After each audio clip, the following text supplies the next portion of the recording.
Okay, so I have problems with like retaining a lot of information when I study. So I'm gonna study on the video so I can just go back on the video and remember everything that I studied. Okay, so first we're gonna start with history, right? Don't worry about this. Let's see where we're gonna start. Okay, so we have to remember that the 36 degrees 30 longitude line, um, it said what state was allowed to be a slave state even though it was above the 36 30 line. So everything below that was not supposed. Hold up, okay, okay, above, right? Above, above the. So everything below 36 degrees 30 line, that was supposed to be um, slave states. But Missouri, they was above that, so they weren't supposed to be a slave state, but they were allowed to be a slave state. Um, in the Compromise of 1850, California was made a free state, and the Southwestern territories from Mexico would decide the issues of slavery on their own by voting. Oh, Jesus, my voice. Okay. Oh, Jesus. I got this. Next, we have the Kansas-Nebraska Act of 1854. The Kansas-Nebraska Act, it repealed the Missouri Compromise. As we discussed, the Missouri Compromise. Did I put the Missouri? I don't want to lie, so I'm not going to say that. But it repealed the Missouri Compromise. They had a choice of slavery, and it also led to fighting. So let's see what we have now. Slave revolts in Virginia led to harsh laws in the South against fugitive slaves. The white feared slave rebellions. I know it also led to the John Brown's raid. They had like stuff that led up into the Civil War and all that.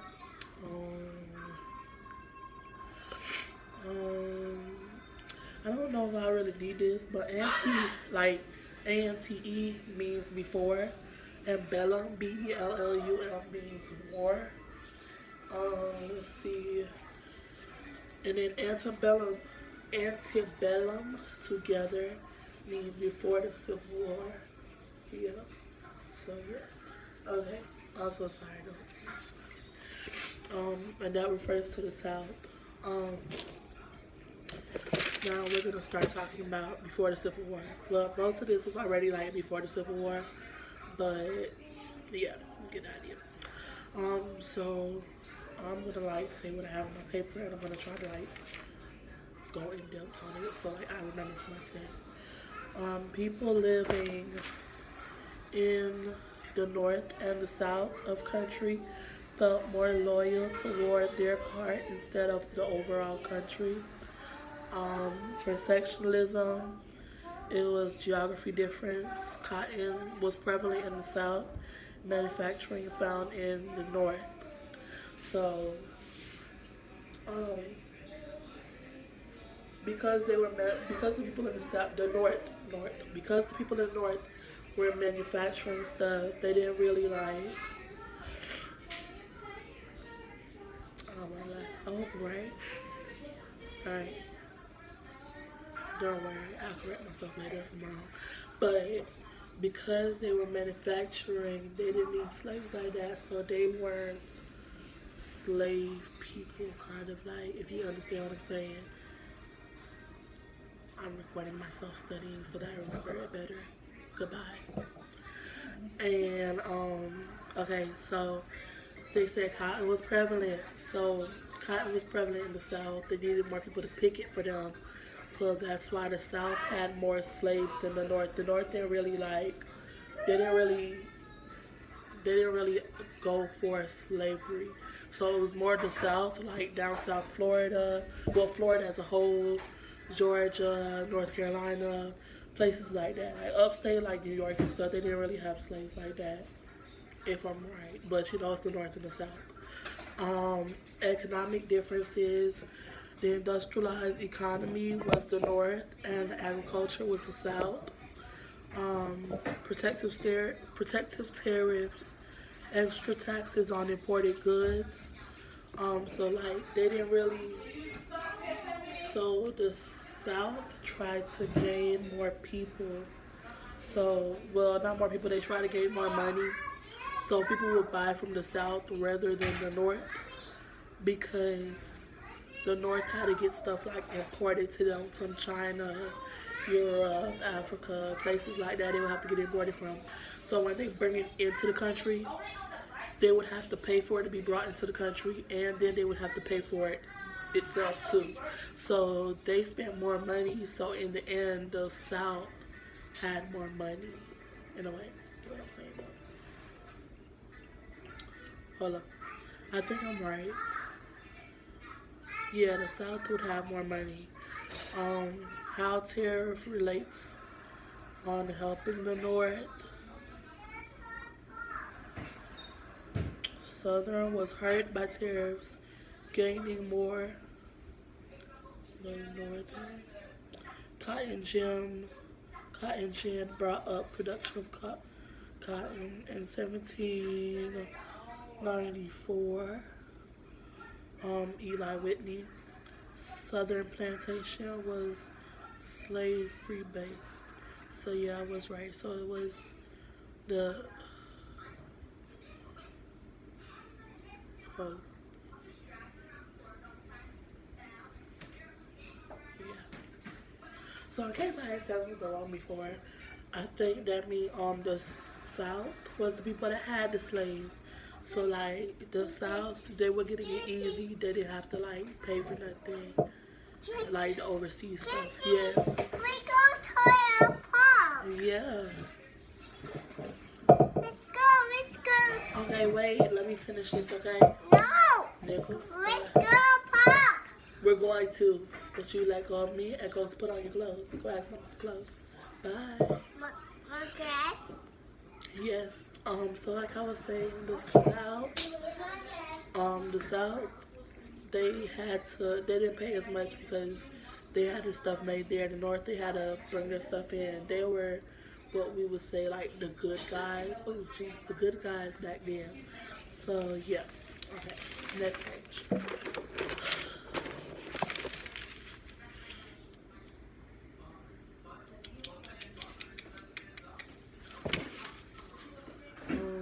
Okay, so the North, the North had a Dred Scott decision.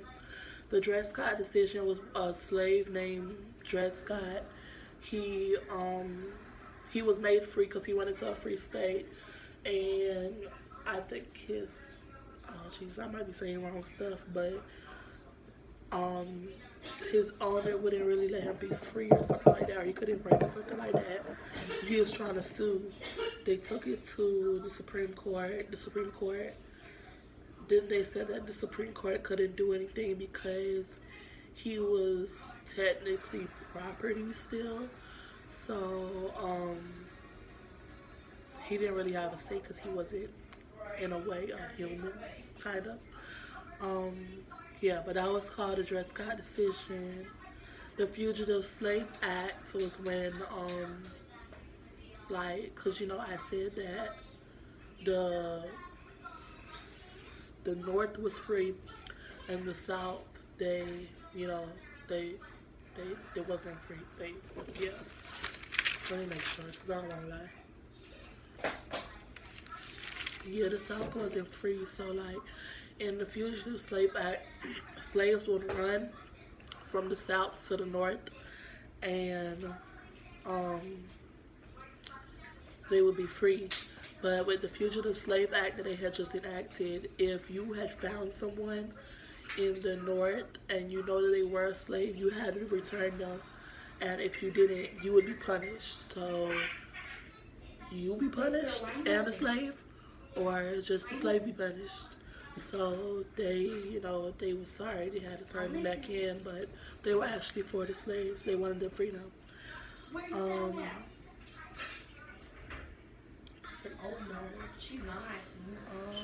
we had John Brown's raid. I think I said that already. Lincoln's election is what like automatically led into the Civil War. Let's see. So,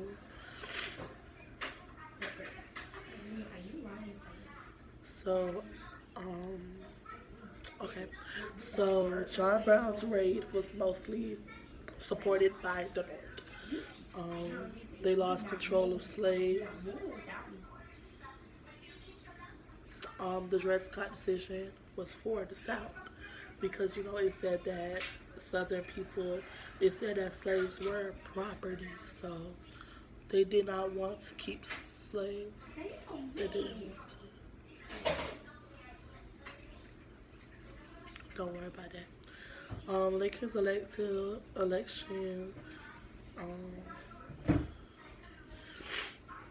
protective tariffs. Lincoln wanted to abolish slavery. Fugitive Slave Act, they had to turn in slaves. I already said that. Let's see.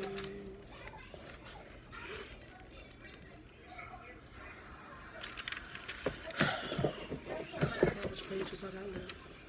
I'm so tired. My voice. Okay. Okay, so this is a lot, but okay.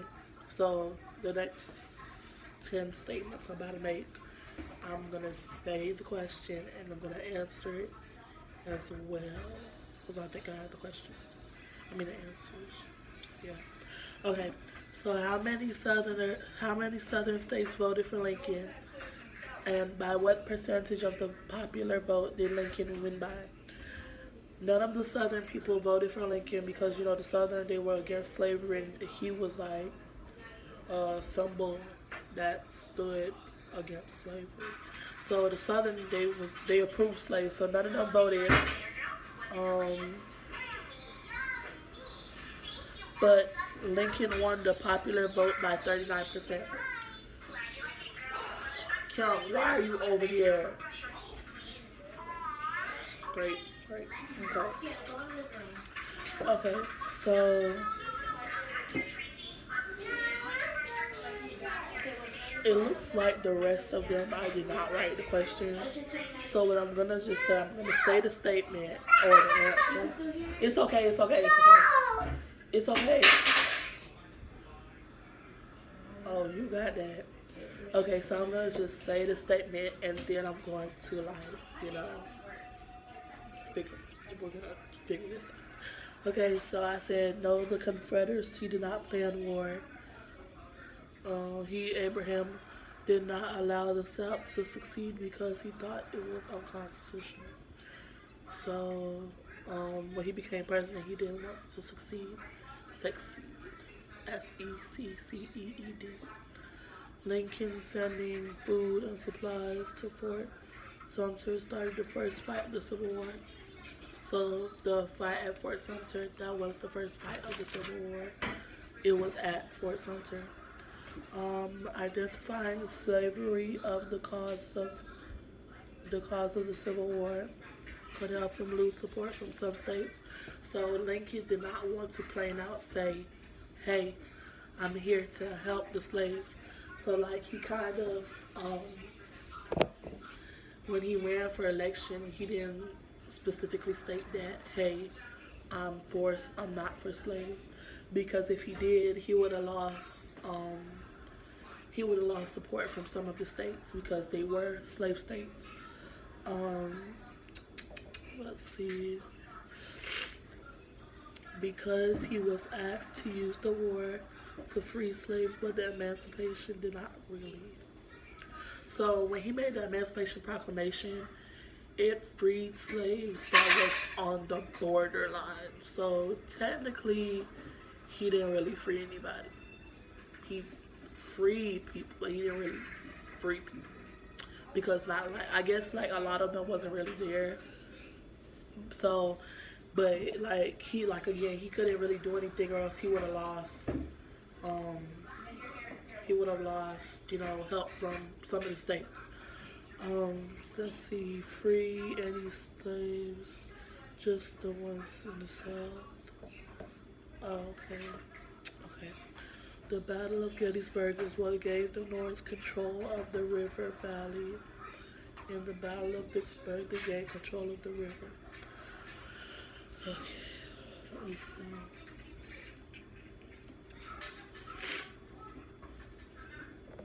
Um, if they control the river, they control the thing, cause that's what I think that was their main line of water and stuff, something like that. But yeah, so now we have the Battle of Gettysburg, Vicksburg. Okay, slaves being freed was the new birth of freedom. Um, that's kind of self-explanatory, I guess, in a way. I guess. They burned a city to the ground, destroyed, uh, destroyed. I don't know what that C word is. Hello, Jesus, my handwriting. Supply lines in the march to the sea. So that was self-explanatory as well. Generally surrendered at um somebody Maddox. Jesus, my handwriting. Don't. But yeah, 600,000 lives were lost. Reaffirmed union, strengthened the government. That was consequences of the Civil War. Yeah. So the consequences of the Civil War, in case that wasn't understood, 600,000 lives were lost. They reaffirmed the union and it strengthened the government. The federal government. Let's see. Did you get one of these?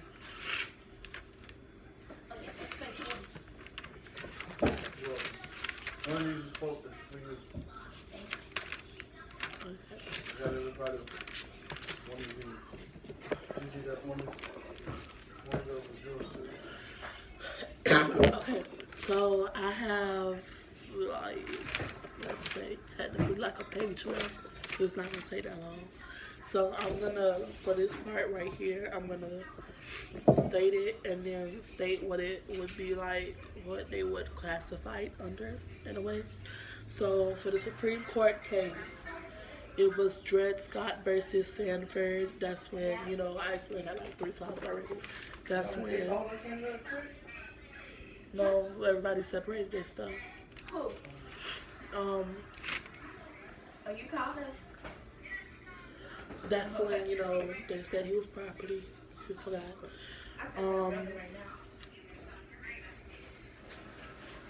Plessy versus Ferguson. I think that was Nadir. That was Nadir's time. When, that was after everybody got freed. But they still weren't free because they still had to work under their slaves, the slave owners and all that. The constitutional amendment was dispute between states. Missouri was a slave state, and Wisconsin was a free state. That was their compromise because of the Missouri Compromise. Yeah. So, 14th Amendment, equal protection under law. So that gave everybody equal protection. But the Nadir is when they came into, you're free, but you have to be in separate cars. They're equal cars. None of them are nasty or filthy. It's just that you can't ride on the same bus. So, like, they were still free, but they weren't free to go wherever they want in a way. So how did they interpret the Constitution? What was the ruling? So for the Dred Scott decision, federal government has no power or constitutional authority to make commerce laws for the state. So the Missouri Compromise was unconstitutional, ruled in favor of the states. Okay, Blake. Okay, blacks are property with no legal right. That's the Dred Scott decision, with which the white man was bound to respect. That was supposed to be with which no white man was bound to respect. They had Jim Crow laws. They did not violate the 14th Amendment as long as separate was equal. So as long as they could have two separate bathrooms. They both had to be clean.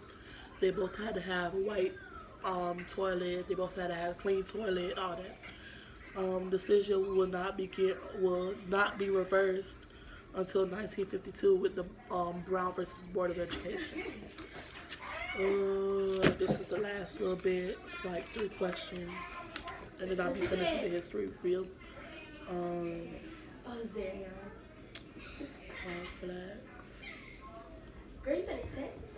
Black codes were outlawed, but they were laws specifically for blacks. So like, blacks couldn't be out till past 10 and stuff like that.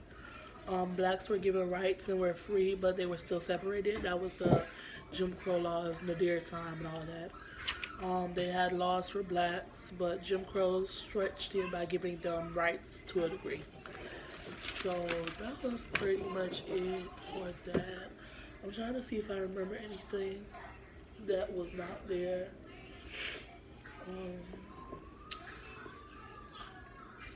I'm trying to see. If I do, it's mostly stuff. Like, I knew a lot of this, but yeah, I think that's it. So.